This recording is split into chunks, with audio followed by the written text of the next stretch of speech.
Salut les amis, aujourd'hui il y a plein de façons de consommer des fruits, je voudrais en parler un petit peu avec vous et m'attarder sur les fruits au sirop. Bienvenue sur la chaîne Jean-Michel Cohen, la chaîne où on ne parle que de nutrition et où on vous raconte pas de salade.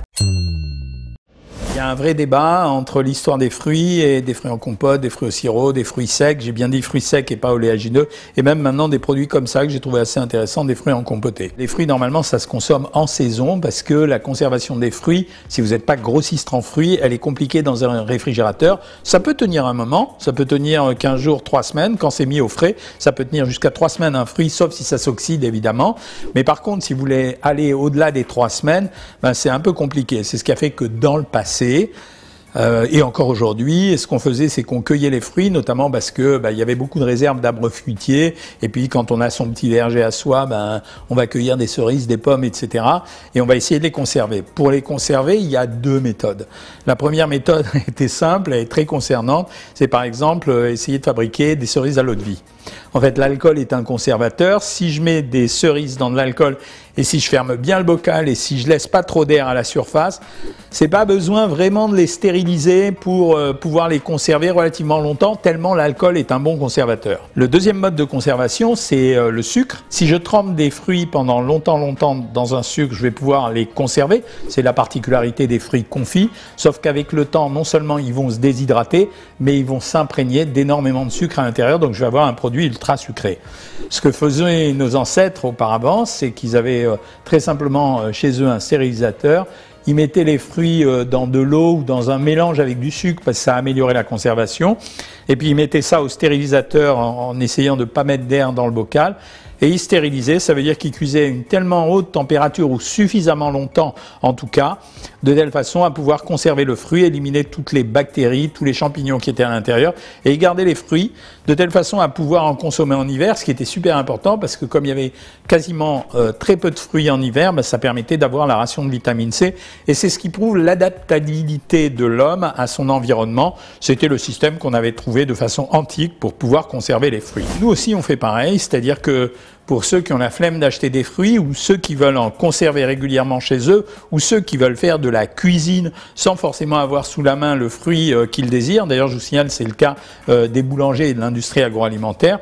Il faut avoir simplement des fruits en conserve. Le procédé, c'est quoi? C'est que vous utilisez une boîte. En général, c'est du fer qu'on utilise pour la conserve. Mais maintenant, on met à l'intérieur des conserves un film très particulier qui est peu toxique, en tout cas qu'il n'est plus maintenant, qu'il a été mais qu'il n'est plus. À l'intérieur, on va mettre des fruits. On va remettre de l'eau sucrée parce que le sucre améliore la conservation. Là, on va les stériliser à la façon traditionnelle des conserves et on va avoir des fruits en toute saison. C'est donc tout l'intérêt des fruits au sirop. Sauf que le terme sirop a pénalisé considérablement cette catégorie de produits parce que sirop, on a pensé que c'était un sirop de sucre. C'est pas vraiment tout à fait ça. Parce qu'un sirop de sucre, la concentration est très puissante. Quand vous donnez par exemple un sirop de fruits à vos enfants, grenadines et compagnie, en fait la concentration de fruits, elle est souvent de 1 sur 40, voire 1 sur 200. Donc c'est une très forte concentration de sucre. Là, c'est pas la même chose, on est plutôt dans une catégorie intermédiaire entre le sirop et l'eau sucrée. La comparaison que je veux faire pour vous indiquer que c'est quand même un pis-aller d'utiliser ce type de produit, c'est que quand on regarde sur une boîte, j'ai pris 2 fruits. J'ai pris ananas et poire, qui sont des fruits assez traditionnels. La valeur calorique, elle est de 72 calories pour 100 grammes. Il considérait que la boîte, c'était en poids net égoutté, donc ça veut dire qu'il y avait une imprégnation du produit à l'intérieur. La valeur calorique pour 100 grammes était même de 63 calories pour 100 grammes. Quelle est la valeur calorique pour 100 grammes d'une poire? Croyez-moi sur parole, elle est, selon les sites officiels, d'environ 53 calories pour 100 grammes. Ça veut dire que j'ai rajouté 10 calories, quand je prends 100 grammes de ce fruit, j'ai rajouté 10 calories sous forme de sucre pur, c'est-à-dire de sucre que j'ai ajouté dans la boîte. 10 calories, ça correspond à quoi? Je vais parler en termes de carré de sucre, à un demi-carré de sucre. Quand vous prenez 100 grammes de ce produit, en fruits, vous avez rajouté un demi-carré de sucre. C'est pas si pénalisant que ça. Ok, je suis pas pour le complètement sans sucre, absolument, mais c'est pas aussi pénalisant que le fait de jamais manger de poire. Quand je regarde sur l'ananas, finalement j'ai exactement la même chose. C'est avec l'ananas, la valeur calorique c'est 52 calories pour 100 grammes, quasiment la même chose que la poire. Et la valeur calorique pour 100 grammes égouttée, elle est de 63 calories. Les fruits au sirop sont une alternative excellente pour les gens qui ont la flemme d'acheter des fruits ou qui n'ont pas eu le temps d'aller des fruits ou pour avoir des fruits en permanence chez soi. C'est plombé par le fait, légèrement par le fait que ça soit des fruits au sirop, mais c'est pas si catastrophique que ça. Donc ça veut dire qu'il faut en quelque sorte réhabiliter un peu ce type de produit. En tout cas, j'ai pas dit, c'est pas comparable à un fruit frais, évidemment, mais il faut réhabiliter ce type de produit au profit de pouvoir le donner à nos enfants ou de pouvoir en avoir tout le temps. Et pour les enfants, c'est intéressant parce qu'on connaît leur appétit spontané pour le sucre et peut-être que si vous avez du mal à leur faire manger les fruits, peut-être qu'ils les accepteront beaucoup plus facilement sous forme de fruits au sirop. On parle beaucoup des fruits secs et les gens font la confusion entre les fruits secs oléagineux et les fruits secs tout court. Ce que j'appelle les fruits secs oléagineux, c'est les noix, les noisettes, tous les fruits à coque. Ce que j'appelle les fruits secs tout court, c'est ça, c'est les pruneaux, c'est les raisins secs, c'est les abricots. Ce que je voulais vous apprendre particulièrement, c'est qu'en fait, on ne peut pas comparer 100 grammes de fruits frais à 100 grammes de fruits secs. Évidemment, monsieur de la Palisse dirait la même chose, mais je vous donne les proportions. On a parlé tout à l'heure de 100 grammes de fruits frais, qui valait 53 calories et qui valait 72 calories en termes de fruits à consommer au sirop. Ici, quand je regarde les pruneaux, par exemple, une portion de 30 grammes, c'est 69 calories. Une portion de 100 grammes, c'est 230 calories. Vous savez très bien que les prunes, c'est pas 230 calories au 100 grammes, c'est environ 60 calories au 100 grammes, entre 60 et 70 selon l'origine du produit. Et en plus, il faut enlever le noyau. Pour les raisins, c'est un peu la même chose. Les raisins, grosso modo, c'est... Allez, on va dire c'est 18 grammes de sucre pour 100 grammes. Les raisins, c'est 80 calories pour 100 grammes. Ici, la valeur calorique, c'est 326 calories. Ça veut dire que quand vous mangez des fruits secs, il faut que vous multipliez la quantité par 4 pour avoir le même poids de produit en produits frais.